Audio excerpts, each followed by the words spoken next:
My name is Christopher Anderson, full member in Magnum. I'm still kind of endlessly fascinated by what is that magic dust that's sprinkled on a certain image that makes it more powerful than another image. I became who I am because I didn't want to be who I was supposed to be. And photography was my ticket to escape. I wanted to find a way for someone to feel what it was that I experienced. Hi there. Christopher Anderson's star has risen exponentially within the photographic world, and he's now a full member of the Magnum Picture agency. His images have appeared on the covers of top magazines, he's published 5 books, and he's directed commercials for Nike and Pepsi. He was born in Canada in 1970 and grew up in West Texas. He sort of stumbled into a career as a photographer and began working for local newspapers. Growing up in a small town in Texas, this little machine represented a way out. When I got out of university, I was planning to go into academia, but a friend of my family got me a job at the Dallas Morning News printing pictures and developing film there. I did that as a summer job, and I knew then I wanted to be a photographer somehow, and I was never going to go back to academia. I got really lucky. Someone gave me a job to take pictures before I even really understood that there was a job description of professional photographer. In 2000, his life changed dramatically. While on assignment for the New York Times, he boarded a small wooden boat called Believe in God, with 44 Haitians who were trying to sail across the Caribbean Sea to America. The boat sprang a leak while on the open water and started to sink. While the passengers were saying goodbye to each other and preparing to die, Anderson took pictures. The project that most defined me as an image maker was taking a boat with Haitian refugees and this journey where we sank in the Caribbean with 44 people on the boat. We were all saved, we all survived. The whole experience really shaped me as a photographer. That was the moment, that was the photographic project that really changed so many things for me. In Haiti, this writer and I, Michael Finkel, met this guy in Haiti who told us an amazing story about trying to get on a boat and sail to the United States. We got on one of these boats, 44 Haitians plus myself and the writer, and we set sail. And a few days later, we started sinking. That moment in the boat, when we realized that we were sinking, up until that point I hadn't taken many photographs, and the guy we were with, David, says, Chris, you better start taking pictures now, we're going to be dead in 45 minutes. Without thinking too much about it, I began making photographs as we were literally saying goodbye to each other. His story didn't end there because luckily a coastal patrol boat spotted them and came to their aid. His images were published and he received the Robert Capa Gold Medal for the work. He was also nominated for a Pulitzer Prize. He quickly became a go-to photographer for some of the biggest publications in the world and became a contract photographer for Newsweek and National Geographic. For more than a decade, he covered conflict and traveled to the world's major war zones. They recognized my name and I started getting assignments, and I think that they thought I was willing to endure a certain amount of discomfort or whatever, or maybe I had a screw loose and that I kind of wanted to get myself killed or something, which was not true at all. So I started getting offers to go to wars, but I certainly never set out to be a war photographer. And all of a sudden, kind of overnight, I found myself being sent to wars, and I accepted not because I thought, oh, I'm going to go and be a war photographer, but because I was curious, and why not? Someone offers me to do this. So the next thing I knew, I found myself in covering conflicts for the next 10 years.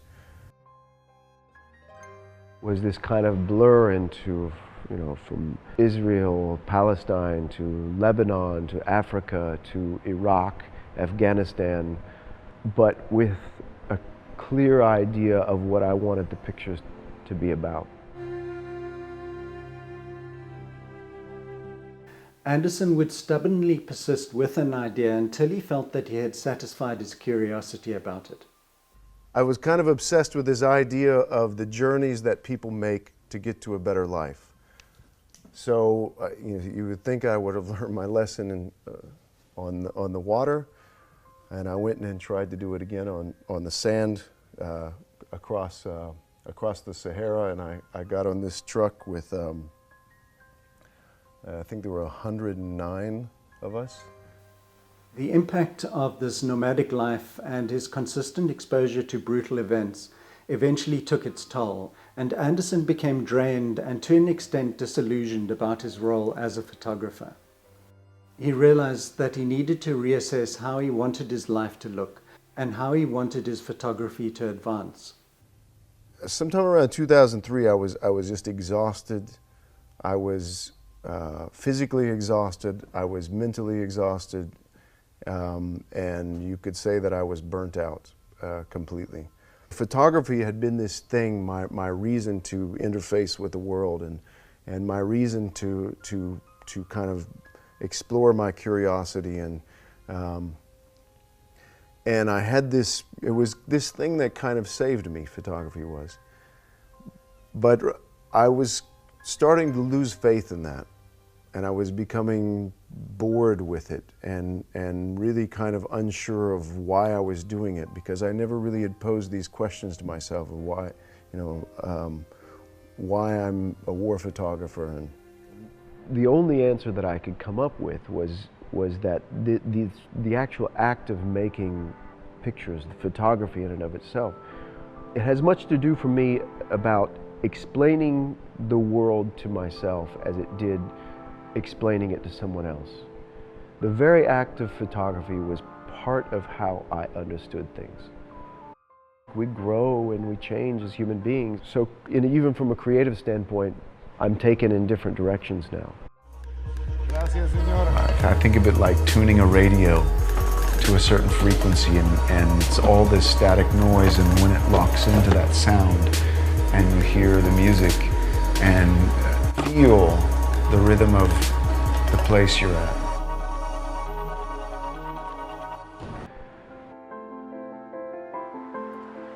I don't know if I made a conscious decision to stop doing wars or not. Two major simultaneous life events led Anderson to shift his photographic focus dramatically, and this transformation reinvigorated his enthusiasm for photographing. About 3.5 years ago, I had a son, as these things tend to do, changed a lot of things for me. And about the same time also that my child was born, that my son was born, my father became very ill.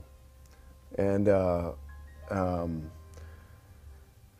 cancer. And as happens, I start thinking about the various very obvious themes of life and death, and actually bringing my own mortality into focus in a way that it has never happened before, and thinking about sort of for the first time kind of wanting to stay home and wanting to look at my own life rather than the lives of others on the other side of the planet. And I began photographing my family, my father and my son, at first in a very organic way, with no intention of doing any quote-unquote work with it. But as anyone would do, making family photographs. And in the course of doing that, I started recognizing something else, and that this was actually developing into kind of a real body of work. It's kind of a love poem that is a reflection on life and very obvious themes of the seasonal nature of life. Like any photographer husbands and fathers, he started taking pictures of his family. Initially, he didn't see these images as being part of what he considered to be his work, until a friend and fellow photographer, Tim Hetherington, saw a photograph that he had done of his wife, Marion. He recognized an underlying significance to the work and suggested to Anderson that he was really exploring the passage of time. This shifted the way that Anderson viewed these personal images, and over time he started to feel that these photographs could become his life's work.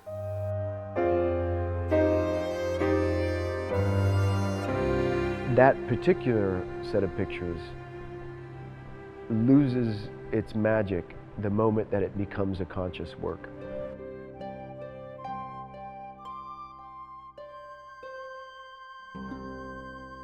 Anderson is continually pushing himself forward, and whatever he chooses to pursue, he immerses himself fully. Whether in directing commercials, assimilating his journalistic work into his fashion photography, or in his role as New York Magazine's first ever photographer in residence. His New York work manages to skirt the cliches associated with the photography that's come out of that city, and he manages to produce new, energetic moments.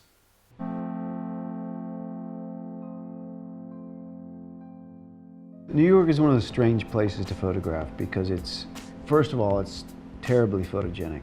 They're pictured. As I'm working, I'm thinking of how, of these images that I make on the street today, what that picture will mean 10 years from now. I kind of think sometimes pictures age well, in the sense that today it's a picture that doesn't look like much or doesn't mean much, but can you imagine this thing 10 years from now, 20 years from now, 50 years from now? That's how photography to me is interesting. It's not just that moment. It's not just today. It's something that's a longer thing. Anderson now lives and works out of Barcelona, but continues to have a base in New York. This new home in the Catalonian capital has created fresh opportunities of discovery for him. What I'm looking for in a picture always has something to do with an emotional connection to something.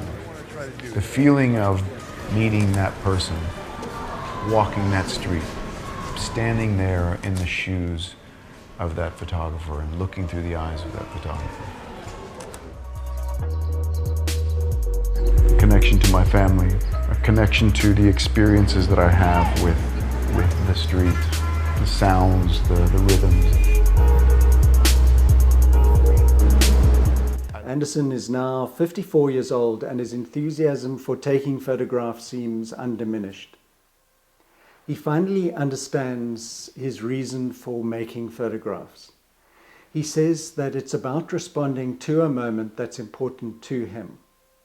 Thanks for joining me, and I hope you enjoyed seeing Anderson's work and listening to him speak. Cheers.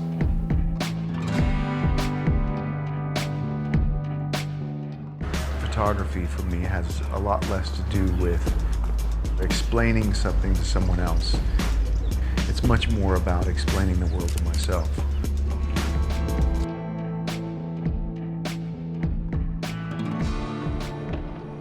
The act of photography, for me, is sort of this interface with what I'm connecting to.